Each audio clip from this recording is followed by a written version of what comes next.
네, 안녕하세요. 반갑습니다. 이승우 소장입니다. 자, 최근에 부동산 가격이 좀 주춤한다. 대세 하락기에 접어든 것이 아니냐. 이런 얘기가 많기 때문에 이 주제를 가지고 저의 의견을 한번 개진해 보도록 하겠습니다.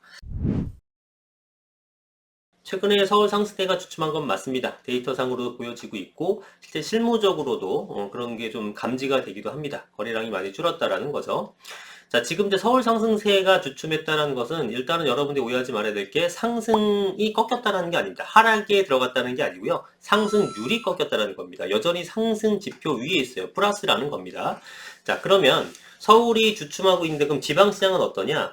대구라든가 세종 같은 것들은 공급량이 과다하고 세종은 과도하게 이제 올랐던 어떤 그런 것들 때문에 약간 주춤거리고 있고 실제로 마이너스를 보이는 것도 있어요. 대구는 아직은 좀 아닌 것 같고 세종은 약간 마이너스를 보이는 것 같고요. 굉장히 미비한 수준이긴 합니다만 어쨌든 지방시장에서는 이 두 지역 빼놓고는 전국적으로 서울보다 지금 상승률이 더 높습니다. 서울 수도권보다. 어떤 걸 의미하시는지 아시겠죠? 지금 서울 수도권 쪽에 주로 기사가 나오지만 지방시장은 여전히 굉장히 많은 투자자들이 몰리고 있다는 겁니다. 서울 쪽에 규제가 집중돼 있고 비싼 아파트가 많다 보니까 대출에 대한 것들도 이런 것들도 굉장히 더더욱의 그 겹겹이 규제를 받다 보니까 오히려 지방 쪽이 저평가인가 하고 가신 분들이 많다라는 거죠. 그래서 뭐 계절적 비수기인 것도 있지만 이건 뭐 논할 건 아니고 대출 규제에 관련된 것들이 일단 최근에 발표가 됐죠. 그럼 대출 규제는 당연히 핵심 조정 대상 지역, 투기 과열지구나 투기 지역 이런 데가 집중될 것이고 그 다음에 비싼 아파트에 대해서 더 많은 규제를 하다 보니까 당연히 서울 수도권이 주춤할 수밖에 없다는 거죠. 피해를 더 많이 본다는 겁니다. 대출 규제로 인해서. 상대적으로 지방 쪽으로 좀 움직이는 것도 있다는 거죠. 자, 그리고 또 하나는 이제 대선입니다. 대선. 지금 여당에서는 대권 후보가 나왔죠. 이재명 후보가 최종적으로 최종적으로 선출이 되었고, 지금 제1야당 쪽에서는 이제 윤석열, 홍준표 후보와 더불어서 몇 분 계신데, 이제 뭐 경선을 하고 있습니다만, 어쨌든 간에 대통령이 될 사람은 현재 여당 아니면 제1야당 둘 중에 하나가 거의 99% 확실하겠죠. 그래서 이 둘 중에 이 양 당이 실제 부동산을 보는 어떤 관점이나 그 정책 방향성이 완전히 틀리다는 건 여러분도 아시잖아요. 그러니까 누가 되느냐에 따라서 부동산 시장 전망이 완전 갈리기 때문에 이거에 대해서 불확실성이 있다라고 생각해서 이게 지금 거의 뭐라 그럴까요? 그 조사 기관별로 어디가 우세하냐가 약간씩 오차가 있는데 거의 뭐 이렇게 비슷한 표를 갖고 있잖아요. 지금 현재 여당과 제1야당이. 그래서 대선까지 한번 지켜보겠다 하는 수요층도 있는 것이 아닌가. 그러니까 기존의 확실한 유효 수요에서 대선까지는 기다리겠다는 대기 수요로 바뀌면서 수요자가 줄어든 이런 측면도 있을 것 같습니다.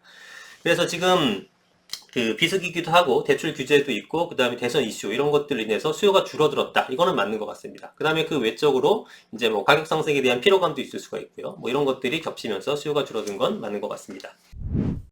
자, 그러면은 이 수요가 줄어들게 되면은 가격이 무조건 하락하는 거냐? 이 한 측면만 보면 우리가 알 수 없죠. 수요와 그 다음에 공급을 양쪽을 보고 나서 실제로 이 두 개의 거래량을 비교한 다음에 어느 쪽이 우세한지를 살펴봐야 되는 거거든요.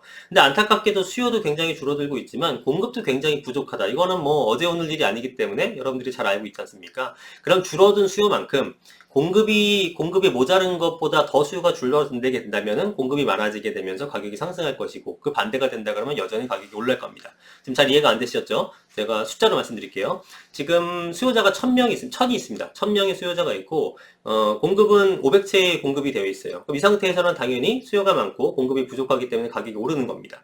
그런데 여기서 이 수요자들 지금 여러 가지 방금 말씀드렸던 이유들로 인해서 수요가 줄었다. 수요가 1000에서 300으로 줄었다. 그러면은 공급은 500인데 수요는 300밖에 안 되기 때문에 가격이 어떻게 되겠습니까? 떨어지겠죠. 왜? 공급 과잉이니까.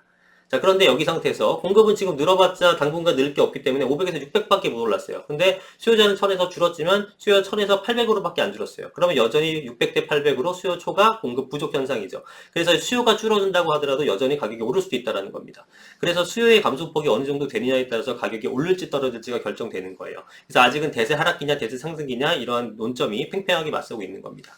자, 그런데 지금 우리 제가 얼마 전 영상에서 압구정동 한번 갔다고 말씀드렸잖아요. 압구정동은 15억 이상 아파트죠. 강남뿐만 아니라 웬만하면 이제 뭐 마포, 동작, 성동 이런 쪽도 다 15억이 넘어가는데 신축 기준에서는 이러한 지역에서는 사실 대출과는 전혀 연관성이 없어요. 그죠? 어차피 15억 이상 안 해준 거 꽤 오래됐거든요. 그러면 거기서는 어떻게 구입해야 되느냐? 대부분 현금으로 구입을 합니다.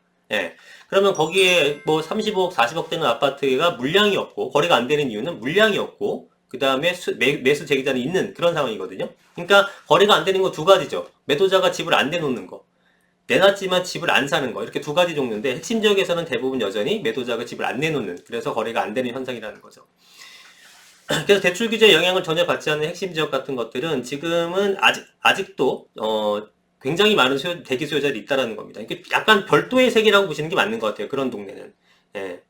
그래서 그런 지역은 계속적으로 신고가 행진이 나타나고 있는 것들이고, 반면에 어설프게 애매한 지역들 있죠? 뭐 구축이면서 또 비역세권이면서 뭐 이런 것들에 대해서 대출 규제라든가 경기가 좀 둔화되는 모습을 보일 때 아무래도 영향을 먼저 받는 것들이니까 이런 것들에 대한 양극화 차이가 좀 심화될 것 같습니다. 그래서 진짜로 옥석을 발휘해야 될 시기가 되고, 좋은 아파트, 좋은 지역을 우선적으로 선점해야 될 필요성이 있는 시기라고 보여집니다. 그러니까 작년이나 재작년 같은 거는 무조건 마음대로 사라 라는 시기였다면 지금 뭔가를 잘 골라서 사야 되는 시기로 변했다라는 거고, 이랬을 때 핵심 지역일수록 당연히 좋다라는 것은 뭐 불변의 진리입니다. 지금 상황에서도. 자, 그 다음에 이제 가격이 이제 상승하냐 하락하는 요소 중에 첫 번째 어떻게 카테고리라고 할까요? 그런 게 이제 수급 장악을 보는 거고, 또 하나는 거시경제 측면을 봐야 되는 거죠. 이 거시경제라는 것은 이제 금융이라든가 이런 쪽까지 다 포함하는 겁니다. 경기 상황이라든가 금융이라든가 글로벌 경제까지 봐야 되는 거죠. 그러면 일단 우리나라 국내적으로는 금리 인상 여부가 가장 큰 이슈가 될 것이고, 세계적으로 봤을 때는 뭐 중국의 헝다 사태도 있을 거고, 뭐 미국의 테이퍼링이라든가 이런 것도 있을 텐데, 일단은 미국 쪽을 볼까요? 미국은 테이퍼링을 이제 시작한다고 사실상 얘기를 한 거랑 다름없는 수준에 있죠. 왜냐면 인플레이션이 지금 만만치 않은 상황에 놓여 있기 때문에 일시적이라고 했는데 일시적이지가 않죠. 그죠? 한 6개월쯤 지속되고 있어서 금리 인상 여부가 중요하게 되는 건데, 금리 인상 하기에 앞서 걔네들은 지금 양적 완화했던 거를 일단 흡수를 먼저 하고, 그게 테이퍼링이라고 하는데요.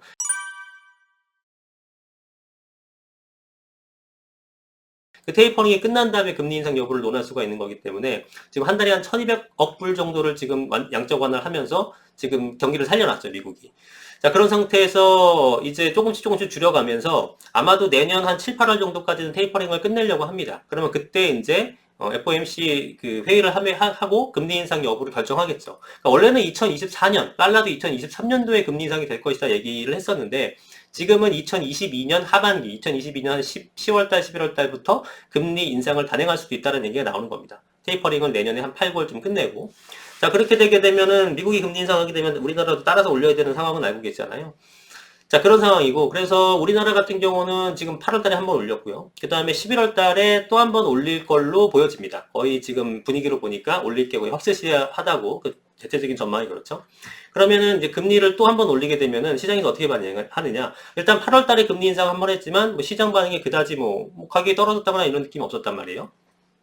그럼 이번에 한 번 더 올리게 되면은 기준금리가 이제 1%포인트가 되는 겁니다. 1%. 그럼 아직은 저금리 상태죠. 우리 기존에도 2에서 3% 정도 했었으니까. 그래서 지금 11월 달에 올라간 걸로 인해서는 뭐 시장에 그렇게 큰 영향을 미칠 것 같지도 않고, 그 다음에 11월 달에 올라간다는 거 정보는 이미 다 알고 있기 때문에 시장 충격이 그렇게 크지 않을 겁니다. 이제 문제는 뭐냐면, 이번에 올리는 것이 아니라 내년에 몇 번 정도를 더 추가적으로 올리느냐에 따라서 그때는 이제 부동산 시장 영향력이 이제 크게 적용될 수 있다는 겁니다. 내년 시점에서 우리가 몇 번을 올릴까? 그건 뭐 현재로서는 알 수가 없지만, 보통 기준금리가 1%면은 대출금리가 3%대가 될 것 같고요. 물론 기준금리와 그 대출금리의 괴리가 항상 일정한 건 아니고, 뭐 적었을 때는 1%포인트 차이, 뭐 많을 때는 뭐 2%포인트 이상도 차이가 나는데, 보통 2% 정도로 놓고 본다 그러면은 기준금리 1%면 대출금리 3%대고, 여기서 몇 번 더 올려서 예전에 이제 코로나 이전 한 2%까지 올리게 되면은 대출금리가 4% 정도대가 된단 말이죠. 이렇게 되면은 거기다가 지금 이번에 대출 규제로 인해서 DSR을 적용하게 되니까 신규 대출을 줄어들게 되는 것들이고, 또 분할 상환이 있잖아요. 분할 상환.